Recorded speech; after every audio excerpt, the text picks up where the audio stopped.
Hi friends, இன்றைக்கு ஒரு சூப்பரான செம டேஸ்டான டிஃப்ரெண்ட்டான கதம்ப குழம்பு எப்படி செய்கிறது அப்படின்ட்டு பார்க்கலாம். இந்த கதம்ப குழம்பு இட்லி, தோசை, சப்பாத்தி, ரைஸ் எதுக்கு வேணாலும் தொட்டு சாப்பிட்லாம். செம டேஸ்ட்டாக இருக்கும். வாங்க இப்போ வீடியோக்குள்ளே போகலாம். அதுக்கு முன்னாடி என் சேனலை சப்ஸ்கிரைப் பண்ணாதவங்க சனா டெலிசியஸ் குக்கிங்க்கு சப்ஸ்கிரைப் பண்ணுங்கள். பக்கத்துலேயே இருக்கிற பெல் பட்டனை கிளிக் பண்ணுங்கள். அப்போ தான் நான் போடுற வீடியோவை நீங்கள் மிஸ் பண்ணாமல் பார்க்கலாம். இப்போ மிக்சடு கதம்ப குழம்பு செய்கிறதுக்கு அடுப்பில் ஒரு கடாய் வச்சுருக்கேன். கடாய் நல்லா ஹீட் ஆயிடுச்சு. 25 மில்லி நல்லெண்ணெய் ஊற்றிக்கலாம். 2 ஸ்பூன் கடலெண்ணெய். எண்ணெய் நல்லா காஞ்சிருச்சு. 1/4 டீஸ்பூன் வெந்தயத்தூள், 1 டீஸ்பூன் சீரகத்தூள். இப்போ அடுப்பை சிம்மில் வச்சுட்டு தான் நம்ம வெந்தயத்தூளும் சீரகத்தூளும் போடணும். இல்லை அப்படின்னா கரிஞ்சு போயிடும். கட் பண்ணி வச்சுருக்கிற ஒரு ஆனியன் போட்டு நல்லா வதக்கிடலாம். பச்சை வாசனை போகிற அளவுக்கு நல்லா வதக்கிடணும். 3 கட் பண்ண தக்காளி. ஆனியன் நல்லா வதங்கினதுக்கப்புறம் தான் தக்காளி போடணும்.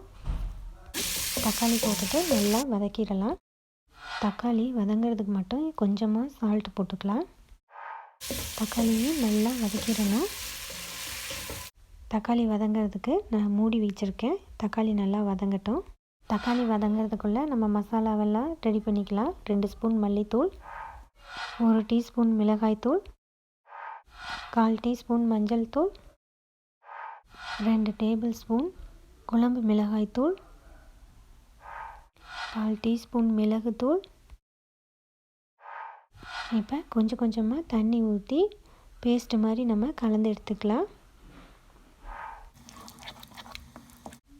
இப்போ இந்த மாதிரி ரொம்ப தண்ணியாகவும் இருக்கக்கூடாது, கெட்டியாகவும் இருக்கக்கூடாது. இந்த மாதிரி பதத்தில் நம்ம கலந்து எடுத்துக்கலாம். இப்போ தக்காளி நல்லா வதங்கிருச்சு. இப்போ மசாலா கலந்து வச்சுருக்கிற பேஸ்ட்டை குழம்புல ஊற்றிடலாம்.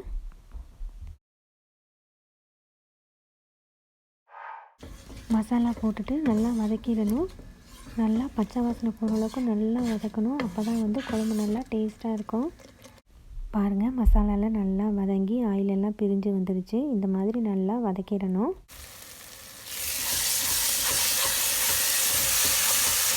நூறு கிராம் பச்சை மொச்சை போட்டு ஒரு 2 நிமிஷம் வதக்கிடலாம். 1/4 கிலோ வேக வைக்காத பச்சை சோளம்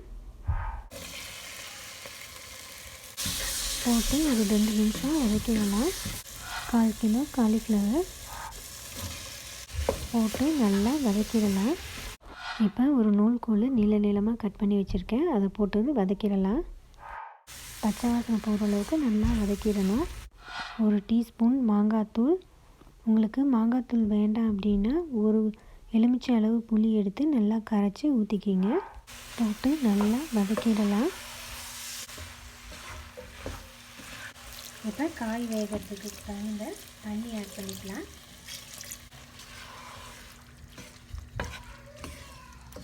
இப்போ காய் நல்லா வேகணும். இந்த மாதிரி ஒரு கடாயில் வச்சோம் அப்படின்னம்னா காய் நல்லா வேகாது. ஸோ நம்ம குக்கரில் ஊற்றிடலாம். 1 ஸ்பூன் ஆயில், குழம்புக்கு தேவையான அளவு சால்ட்டு, கொஞ்சமாக மல்லித்தலை போட்டுக்கலாம். இப்போ குக்கரை மூடி வச்சிடலாம். 2 விசில் வரட்டும். 2 மினிட்ஸ் ஆயிடுச்சு. பாருங்கள், காய்கறி எல்லாம் நல்லா வெந்துருச்சு. இப்போ மறுபடியும் அதே கடாயில் மாற்றிக்கலாம். பாருங்கள், இப்போ நல்லா குழம்பு கொதிச்சு ஆயிலெல்லாம் பிரிஞ்சு வருது. இப்போ அரை மூடி தேங்காய் பால் ஊற்றிக்கலாம். நல்லா கெட்டியான தேங்காய் பால்.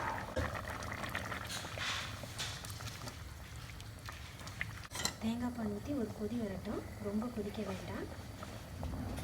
ஸ்டவ் ஆஃப் பண்ணிடலாம். அவ்வளோதான். இதில் நம்ம தாளித்து கொட்டிடலாம். இப்போ குழம்பு தாளிக்கிறதுக்கு ஒரு தாளிப்பு கரண்டி வச்சுருக்கேன். 2 ஸ்பூன் ஆயில் ஊற்றிடலாம். 1/2 டீஸ்பூன் கடுகு உளுந்தம் பருப்பு, ஒரு வரமிளகாய், கொஞ்சம் கருவேப்பிலை, 1/2 டீஸ்பூன் பெருங்காயத்தூள்,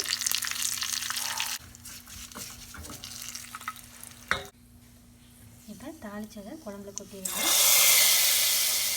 இப்போ தேவையான அளவு மல்லித்தழை தூவி விட்டுடலாம். அவ்வளோதான், நம்மளோட சூப்பரான கதம்ப குழம்பு தயாராகிடுச்சு. பாருங்கள், பார்க்குறதுக்கே எவ்வளோ கலர்ஃபுல்லாக இருக்குது. இந்த ரெசிப்பியை உங்கள் வீட்டில் நீங்கள் மறக்காமல் ட்ரை பண்ணி பாருங்கள். இந்த வீடியோ உங்களுக்கு பிடிச்சிருந்ததுன்னா லைக் பண்ணுங்கள், ஷேர் பண்ணுங்கள், கமெண்ட் பாக்ஸில் கமெண்ட் பண்ணுங்கள். என் சேனலில் சப்ஸ்கிரைப் பண்ணாதவங்க மறக்காமல் சனா டெலிஷியஸ் குக்கிங்க்கு சப்ஸ்கிரைப் பண்ணுங்கள். அப்படியே பக்கத்தில் இருக்கிற பெல் பட்டனை கிளிக் பண்ணுங்கள். ஓகே ஃப்ரெண்ட்ஸ், நான் மறுபடியும் இதே மாதிரி சூப்பரான வேறொரு ரெசிபியுடன் உங்களை வந்து சந்திக்கிறேன். நன்றி, வணக்கம்.